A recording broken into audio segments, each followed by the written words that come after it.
Every election leaves its mark on history, and Amanda Davis has spent his life making a little time capsule to look back. Yes, indeed. Cody's Caravan is live this morning, checking out a huge, and I mean huge, collection of political memorabilia. Look at that one. Stop it. That is awesome. Yeah, look at this one. This one's going to be worth a lot of money. A lot of money. They're limited supply. Nobody believes in that young candidate. You know what I'm saying? You know what I'm saying, Adam? And Cody Stark did not approve of this message. He did not. He did not. It's my friend Adam. So every election, I call Adam up. I'm saying, let's talk politics, because these pieces of memorabilia really tell a story about American history. They do, and it's a way to connect with our nation's heritage through memorabilia, through a touchstone. And whether it's Teddy Roosevelt or Ronald Reagan, Richard Nixon, all of these items have stories to them. And you know, Nixon had a long career, both as a congressman and a senator, and then vice president, and almost governor, and then president again. People collect what they are happy with collecting, and I'm happy with collecting it all. Yeah, I'm happy. I'm happy you're happy. Okay, this button right here, we teased this. Yeah. I saw President Kennedy, St. Cloud, October 7th, 1962. Well, they planned on having a rally. Kennedy was going to come out midterm to support both Humphrey and McCarthy, Senator Eugene McCarthy, and Hubert Humphrey.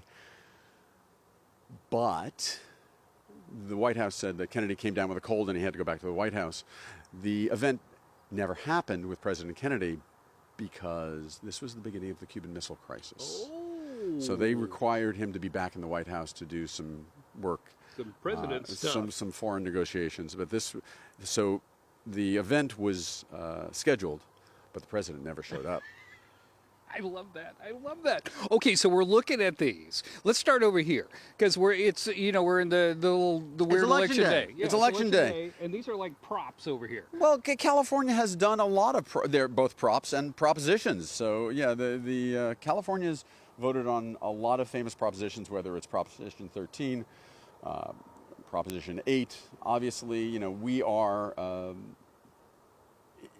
a state that prides itself on public engagement. And these are ways that people have voted to show their support. I mean, obviously, the button is going to be a way to market either a cause or a candidate. And this is why I like Ike is so popular, because Eisenhower is hard to fit on a button. So buttons are ways to communicate your support, your opposition, and when the elections are all and over, we collect them. We celebrate history. The American Political Items Collectors is the organization that I have belonged to since 1976. And it is a organization that both encourages the study and preservation of political memorabilia, whether it's buttons or badges or whatever. They're colorful, they're tactile. Okay, we'll show you some more of the collection, and we'll tell you about this big event that's coming up in December where you might get interested in this. Back to you guys in the studio. I'm counting on your vote, you two. I'm counting on your vote. You have my support. Yes, always for I'll stock. go door to door for you. Stumping Thank for you, Jeff. stock. Yeah. Thanks, Code.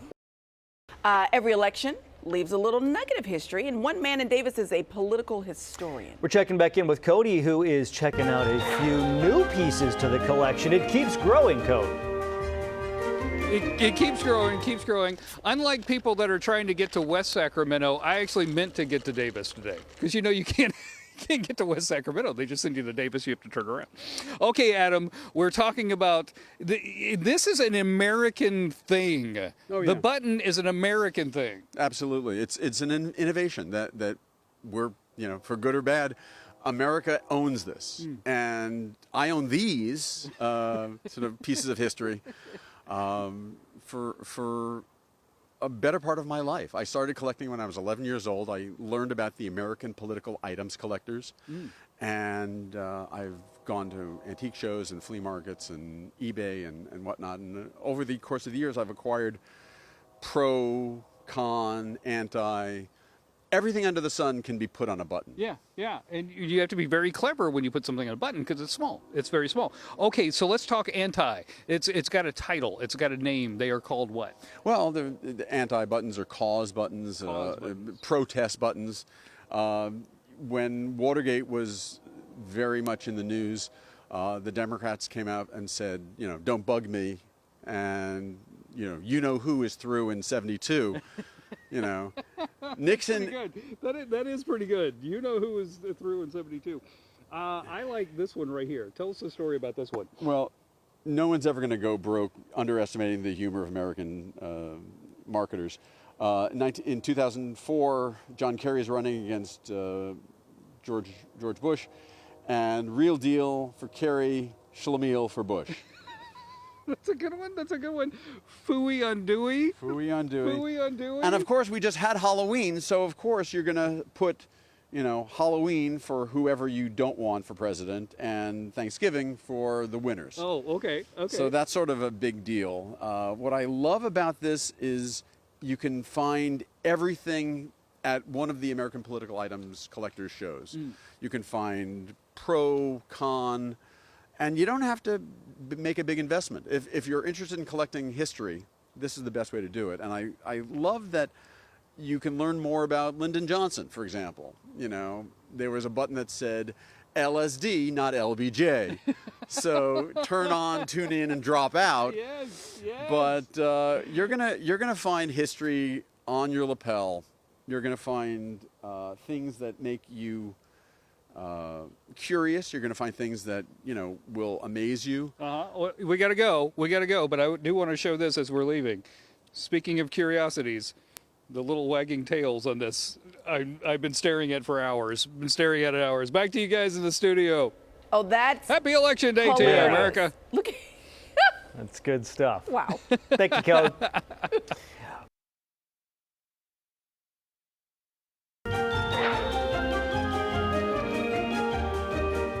So we've been hanging out with Adam, looking at all these buttons, all this memorabilia from elections gone by.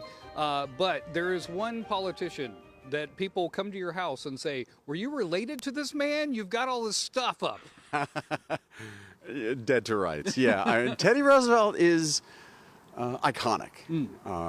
He's on Mount Rushmore, but more importantly, he lives in so many ways. I mean, he's a Rough Rider, he's a conservationist, he's a big game hunter, he's a politician, he's the governor of New York, he's the vice president, he's president, he's father, he's a renegade. He ran in 1912 on the Progressive Party ticket when he was denied the nomination by the party bosses. So you have a Democrat, Woodrow Wilson, you have the president, Taft, and you have Teddy Roosevelt running as a progressive, and he says, "My hat is in the ring," and that has become iconic in American lexicon, for political lexicon. He's shot at a rally in the fall of 1912. The bullet goes through his eyeglass case, it goes through his 50-page speech, folded over, lodges in his lung, doesn't kill him.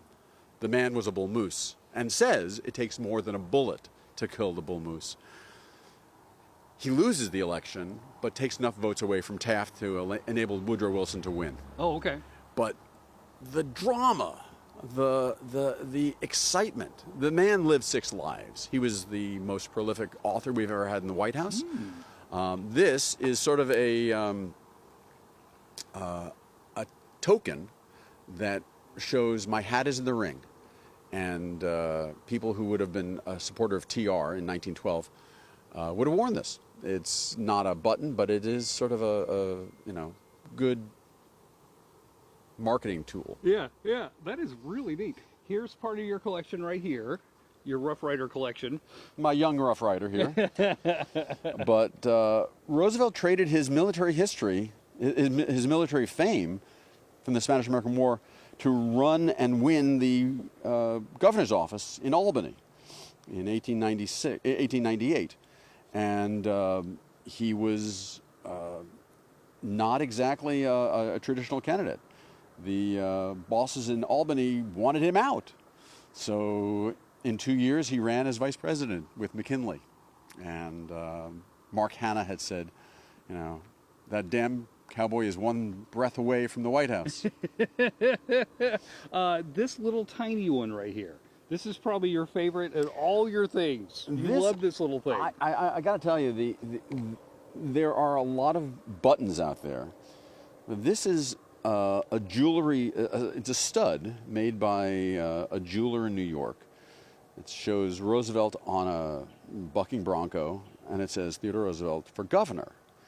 Now, pre-presidential items are always very desirable. This is almost a piece of art. It's just enameled and it's well made. They didn't make a lot of them, as you might imagine, because it's a jewelry piece, but it is, and I'm going to go back to that word, it's iconic. Roosevelt was larger than life, and this button, this stud, sort of captures that. Yeah, absolutely. There's a big show coming up in December. If you're thinking, well, maybe I could get into this. What's the date and all that? Let's try that again. December 13th, the American Political Items Collectors holds an annual show at Sierra 2. It's 10 to 2 on Saturday, December 13th. Free admission for kids and students. We allow you to bring in your stuff for sort of an appraisal. Maybe you're sitting on some hidden treasure. Okay. So some holiday cash. Yeah. And if you have a history person on your shopping list for holidays, great place to go shopping. Exactly. Check it out. Thank you so much, Adam. All right, back to you guys in the studio. Happy Election Day to you. What a collection. Thanks, Cody.